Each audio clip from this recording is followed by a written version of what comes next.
Hello friend, एक बार फिर से स्वागत है आपका आपके अपने यूट्यूब चैनल एफजेड यूपीएससी में। तो गाइज़, पिछली वीडियो में हमने देखागा कि किस तरीके से एक मजबूत साम्राज्य की स्थापना की थी जिसे बोला गया था मुगल्स। और ये 15वीं शताब्दी में देखने को मिला था ये सब कुछ, जो इंडिया में एक मजबूत साम्राज्य की स्थापना की थी। और स्थापना किसने की थी? बाबर ने। क्योंकि बाबर जो था वो था चगताई तुर्क था, और माता की ओर से वो मंगोल वंश भी देखने को मिला था। मतलब उसमें तैमूर और मंगोल का खून था दोनों का। और पिछली वीडियो में देखा था कि किस तरीके से इस ये फरगना वादी से आए थे ये लोग, जिन्होंने इंडिया पर अप्रोक्सीमेटली 300 साल हुकूमत की। बेसिकली आज की वीडियो में हम बात करेंगे पूरी बायोग्राफी बाबर के बारे में। बाबर के बारे में हम इस वीडियो में देखेंगे कि किस तरीके से उसने काबुल विजय की, किस तरीके से उसने कंधार विजय ली, और किस तरीके से उसने भारत पर आक्रमण किया। उसने 5 आक्रमण भारत पर किए। और फिर हमें नेक्स्ट वीडियो में क्या करेंगे, जो बाबर ने बैटल्स लड़े हैं इंडिया के अंदर, पानीपत का हो गया, खानवा का हो गया, उन युद्धों को भी हम नेक्स्ट वीडियो में कवर करेंगे। और नेक्स्ट वीडियो तक आपको बाबर के बारे में पूरा डिटेल में पता चल जाएगा। और ये वीडियो आपके यूपीएससी के लिए बहुत इंपॉर्टेंट है, क्योंकि इस वीडियो में सिर्फ हम एक ही बुक से इसको कवर करेंगे, वो है एस के पांडे। तो चलिए बिना टाइम वेस्ट करे वीडियो को शुरू कर लेते हैं। अगर पिछली वीडियो से शुरू करें तो हमने देखा था कि मुग़ल शब्द का जो मतलब है वो मोंग से मिलाकर बना है, जो कि जिसका शाब्दिक अर्थ होता है बहादुर। तो मुग़ल वंश जो था वो बहादुर से उसको डेडिकेट किया गया है। और बेसिकली भारत में जो मुग़ल वंश का संस्थापक था वो बाबर था। वह पिता की ओर से चगताई तुर्क था और माता की ओर से मंगोल वंश से संबंधित था। लेकिन उसने अपनी आत्मकथा, जो अपनी आत्मकथा उसने खुद लिखी है बाबरनामा, उसमें उसने सवे को अपनी माँ के वंश से मानने पर जोर दिया है। इसलिए उसके द्वारा स्थापित वंश जो था वो मुग़ल वंश कहलाया। तो उसके द्वारा जो वंश कहलाया वो क्या कहलाया? मुग़ल वंश कहलाया, क्योंकि उसने अपने आप को मंगोल वंश से ज़्यादा बताया, माँ की ओर से ज़्यादा बताया अपनी बुक बाबरनामे में। बाबर के संपूर्ण जीवन की बात करें तो 1433 से 1530 ईस्वी के बीच में उसको हम 3 चरणों में विभक्त किया जाता है। आरंभिक अगर जीवन उसका काबुल की विजय देखें, दूसरा काबुल के शासक के रूप में अगर उसको देखें, तीसरा बाबर ने जो भारत में उसकी गतिविधियां हुई थी उसको लेकर देखें। अगर स्टार्टिंग से देखें तो बाबर का जो जन्म हुआ था वो 14 फरवरी 1483 ईस्वी में हुआ। उसका जन्म परगना में हुआ था, जो समरकंद में आपको उज्बेकिस्तान में देखने को मिल जाएगा। उसका मूल नाम जहीरुद्दीन मोहम्मद बाबर था। माता का नाम उसकी कुतलुब निगार था और पिता का नाम उमर शेख मिर्ज़ा था। उसने जो उपाधि ली, जो उसने टाइटल लिए, वो लिए थे पादशाह, जिसका मतलब होता है बादशाह, और कलंदर की। बादशाह की उपाधि धारण करने वाला बाबर जो था प्रथम मुगल शासक था। 1504 ईस्वी में काबुल पर विजय प्राप्त करने के पश्चात बाबर ने पहली बार तैमूरी परंपरा के विरुद्ध बादशाह की उपाधि धारण की। मतलब उससे पहले क्या होते थे, तैमूरी परंपरा से लोग क्या लेते थे, उपाधि लेते थे। लेकिन उसने जब काबुल पर विजय प्राप्त की तो उसने बादशाह की उपाधि धारण की। इससे पूर्व वह मिर्जा की पैतृक उपाधि धारण करता था। 1526 ईस्वी में पानीपत के प्रथम युद्ध में विजय के बाद बाबर ने काबुल के प्रत्येक निवासी को एक एक चांदी का सिक्का दान दिया। तो मतलब वो इतना ज़्यादा ध्यानवादी भी था कि जब उसने पानीपत की लड़ाई जीती तो और काबुल के प्रत्येक निवासी को उसने एक एक चांदी का सिक्का भी दिया। उसकी इस उदारता के कारण ही उसे कलंदर की उपाधि भी दी गई। तो कलंदर की उपाधि उसे कब दी गई? जब उसने एक एक चांदी का सिक्का सबको दिया पानीपत के युद्ध के बाद। पानीपत के युद्ध के बाद उसे ये उपाधि नहीं मिली, उससे जब ये उपाधि मिली जब उसने एक एक निवासी को एक एक चांदी का सिक्का दिया, तो उस टाइम पर उसको कलंदर की उपाधि दी गई। अब कोई भी अगर राजा होता है और वो जीतता जाता है तो वो सिक्के भी छपवाता है। तो उसने बाबर ने काबुल में चांदी का सिक्का शाहरुख नाम से छपवाया। दूसरा, कंधार में बाबरी नामक सिक्का भी उसने चलवाया। उसके चांदी के सिक्कों पर एक तरफ कलमा और चारों खलीफाओं के नाम होते थे, जो इस्लाम में आपको देखने को मिलेंगे, कलमा और चारों खलीफाओं के नाम भी होते थे। दूसरी ओर बाबर का नाम भी उपाधि अंकित था। बाबर की आत्मकथा की बात करें, बाबरनामा की, तो तुर्की भाषा में वो आपको देखने को मिल जाएगी। अपनी आत्मकथा तुजुक बाबरी में की रचना की उसने। इसे बाबरनामा या वक़ियत बाबरी के नाम से भी जाना जाता है। अगर प्रथम देखें, सर्वप्रथम देखें तो अकबर के समय में इसका फ़ारसी अनुवाद पायदा खान ने किया है। इसके तुरंत बाद 1590 ईस्वी में अब्दुल रहीम खान खाने ने इसका फ़ारसी अनुवाद किया है।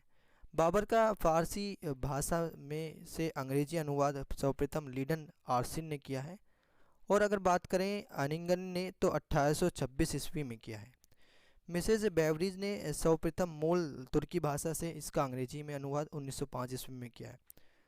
बाबर की बात करें तो बाबर ने एक तुर्की भाषा में एक काव्य संग्रह दीवान का संकलन कराया।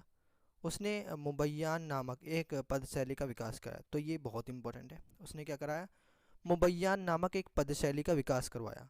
बाबर ने रिसाल ए उसज की रचना की, जिसे खत बाबरी भी कहा जाता है। अगर उसका प्रारंभिक जीवन देखें, उसका स्टार्टिंग में अगर लाइफ देखें, तो बाबर का पूरा नाम जैसे मैंने बताया था जहीरुद्दीन मोहम्मद बाबर था।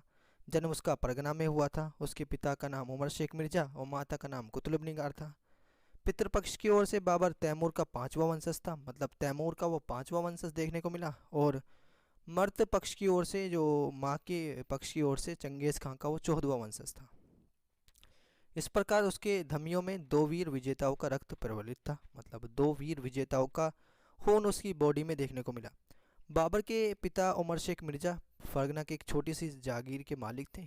1494 ईस्वी में एक दुर्घटना में उमर शेख की मृत्यु हो गई। उस समय बाबर की उम्र जो थी सिर्फ 12 साल की थी। अतः 12 साल वर्ष की उम्र में ही 8 जून 1494 को ही बाबर फरगना की गद्दी पर बैठा। अब वो जब फरगना की गद्दी पर बैठा तो फरगना शासन के रूप में उसने क्या क्या किया वो सब जान लेते हैं। अपने पिता की मृत्यु के पश्चात बाबर जब 1494 ईस्वी में फरगना का शासक बना तो उसके सामने बहुत सारी कठिनाइयाँ थी।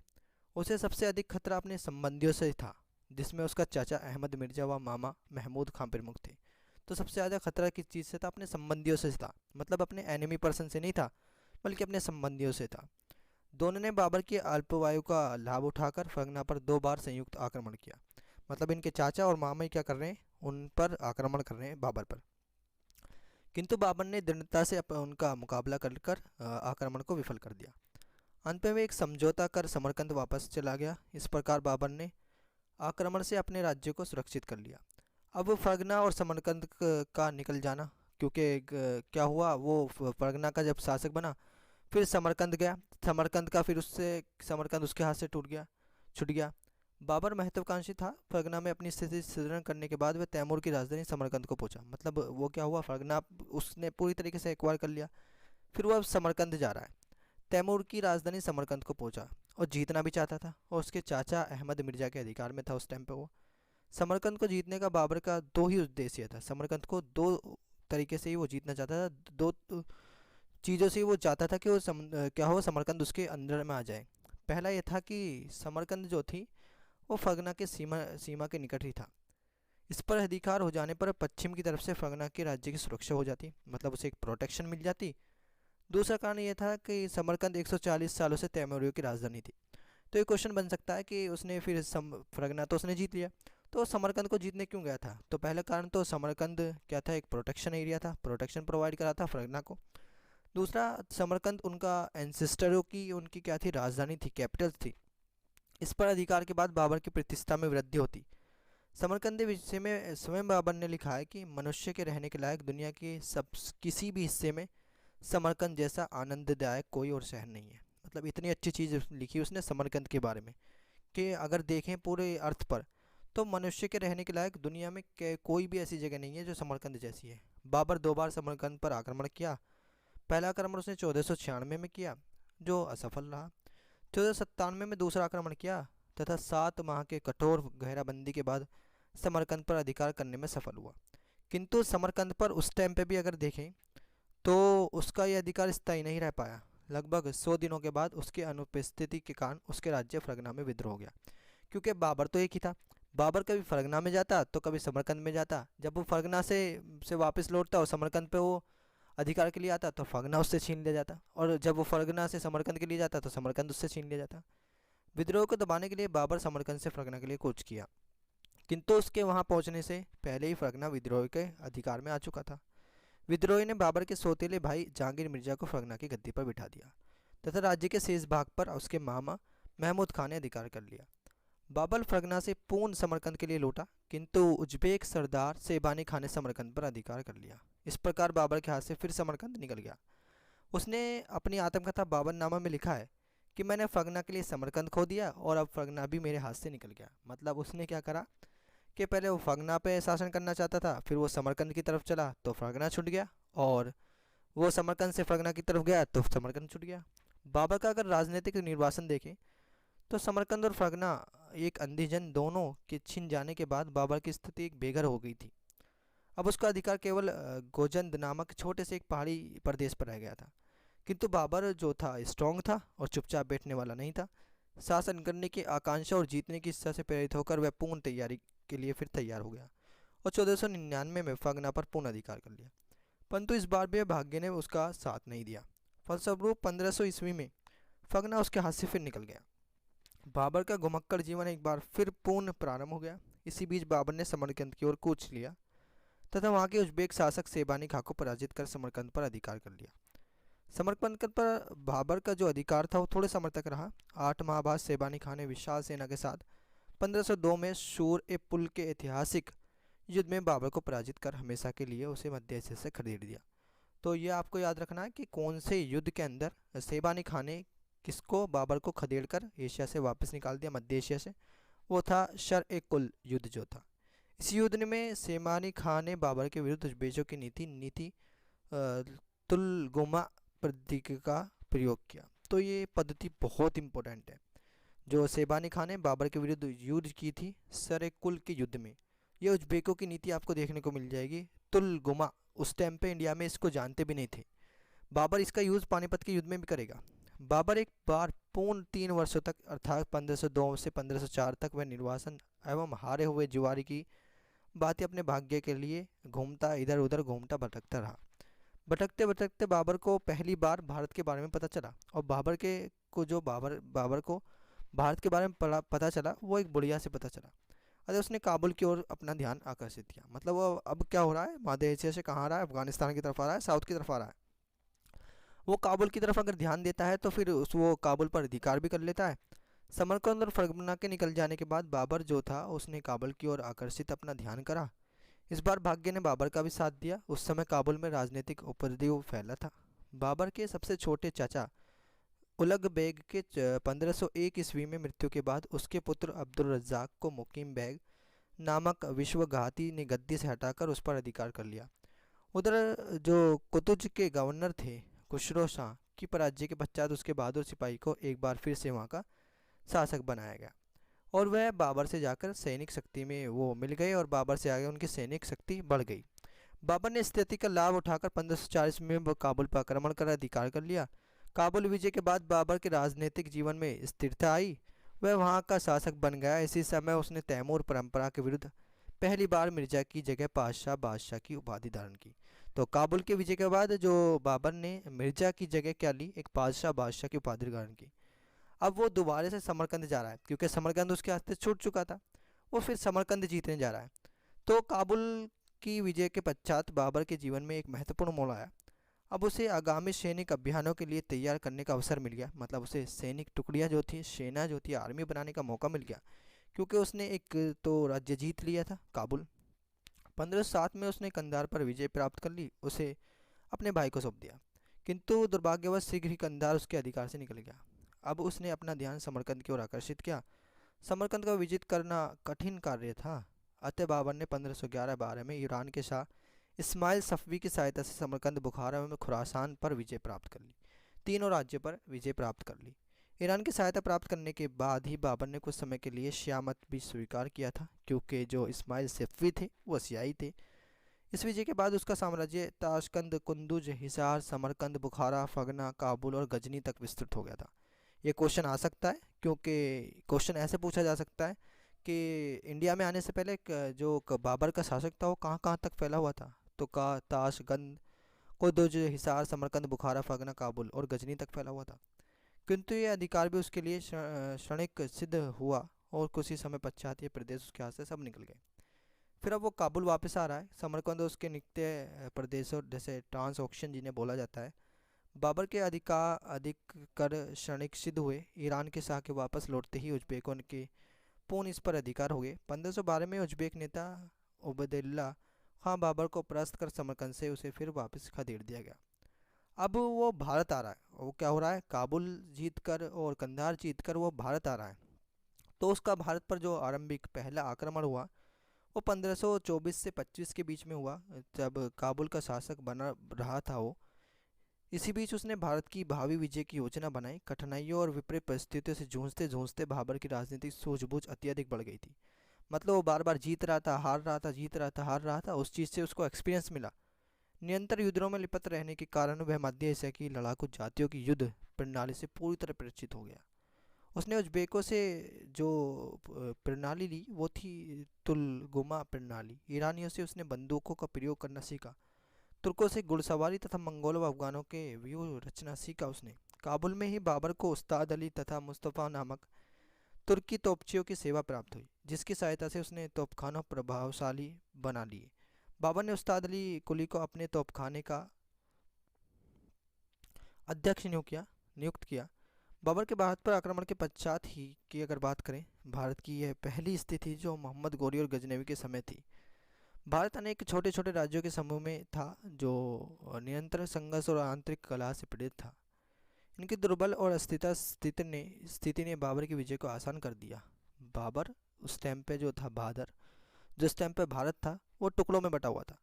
तो इससे क्या होगा, बाबर को उसे जीतना आसान हो गया। बाबर ने अपनी आत्मकथा बाबरनामा में 7 भारतीय राज्यों का उल्लेख किया। तो उस टाइम पे कितने राज्य थे? 7। आज 29 आपको देखने को मिलेंगे, 28 बेट देखने को मिलेंगे, जिसमें 5 मुस्लिम राज्य थे, बंगाल, दिल्ली, मालवा, बहमनी एवं गुजरात, तथा 2 हिंदू राज्य थे, मेवाड़ और विजयनगर। मेवाड़ का शासक जो था वो राणा सांगा था, एक शक्तिशाली शासक था। विजयनगर का जो शासक था वो कृष्ण देव रॉय था और बाबर का समकालीन भी था। बाबर ने उसे तत्कालीन भारत का सबसे शक्तिशाली शासक कहा है। अब जब बाबर ने पहला आक्रमण किया, सर्वप्रथम 1519 में बाबर ने भारत की ओर प्रस्थान किया तथा यूसुफ जय को अपने नियंत्रण में कर बाजौर के दुर्ग पर अधिकार कर लिया। बाजौर पर आक्रमण के बाद अगर बात करें, जो बाबर ने तोपों बंदूकों का प्रयोग किया, यह पहला अवसर था जब भारत के किसी युद्ध में तोपों बंदूकों का प्रयोग किया गया था। इसके पश्चात बाबर ने झेलम नदी के तट पर स्थित भीरा नामक स्थान पर भी अधिकार कर लिया। बाबर ने इसी अभियान को अपने सैनिकों और यह आदेश दिया कि वहाँ के लोगों को, पशुओं को, कृषियों को किसी प्रकार की क्षति न पहुँचाए। इसका कारण यह था कि बाबर वहाँ के लोगों की सहानुभूति एवं श्रद्धा प्राप्त कर वहाँ शासन करना चाहता था। दूसरा आक्रमण देखें तो दूसरी बार बाबर ने सितंबर 1599 में भारत की ओर रुख किया। वह अपनी सेना के साथ खैबर की दर्रों की ओर से आगे बढ़ा। इस आक्रमण के उद्देश्य उसके जो थे, 2 उद्देश्य थे। पहला जो यूसुफ जय कबीला था, ये उसके लोगों को अपने अधीन करना था। दूसरा, पेशावर को अपनी सैनिक शक्ति का केंद्र बनाता था। किंतु बदकशा में विद्रोह की सूचना पाकर वह काबुल वापस लौट गया। जो तीसरा आक्रमण हुआ बाबर का वो 1520 में हुआ। इस बार उसने बेजोर तथा भीरा को पुनः विजित कर तत्पश्चात वह सियालकोट की ओर प्रस्थान किया। फिर वहाँ से जो हुआ उस पे भी उसने अधिकार कर लिया, प्रतिरोध के अधिकार कर लिया। यहाँ से वह अपने आगे बढ़ने की योजना बनाने लगा और यह सूचना मिली कि उसकी अनुपस्थिति में साबिक अरगुन ने कंधार में उपद्रव कर दिया है। अतः बाबर ने अरगुन के विरोध अभियान कर कंधार पर अधिकार कर लिया। कंधार पर अधिकार के पश्चात बाबर ने वहाँ का प्रबंध अपने पुत्र कामरान को सौंप दिया। अब चौथा आक्रमण जो बाबर ने किया वो 1524 में भारत के लिए पूर्ण अभियान था। इस समय दिल्ली के सुल्तान इब्राहिम लोदी, जिससे बाबर ने प्रथम युद्ध लड़ा था पानीपत का, पंजाब के गवर्नर दौलत खां लोदी के माध्यम संबंध अच्छे नहीं थे। जो पंजाब के गवर्नर थे दौलत खां, और जो इब्राहिम लोदी थे दिल्ली के सुल्तान, उनके संबंध अच्छे नहीं थे, क्योंकि सुल्तान इब्राहिम लोदी जो थे दौलत खां को राजधानी आने का आदेश नहीं दिया था, जिसका उसने उल्लंघन कर दिया था। इसी समय ने दौलत खां तथा मेवाड़ के शासक राणा सांगा में बाबर को भारत पर आक्रमण करने के लिए निमंत्रण दिया। मतलब भारत के लोगों ने, एक तो राणा सांगा थे और एक दौलत खां थे जो पंजाब के गवर्नर थे, उन्होंने खुद कहा बाबर को कि वो क्या है, भारत पर आक्रमण करे।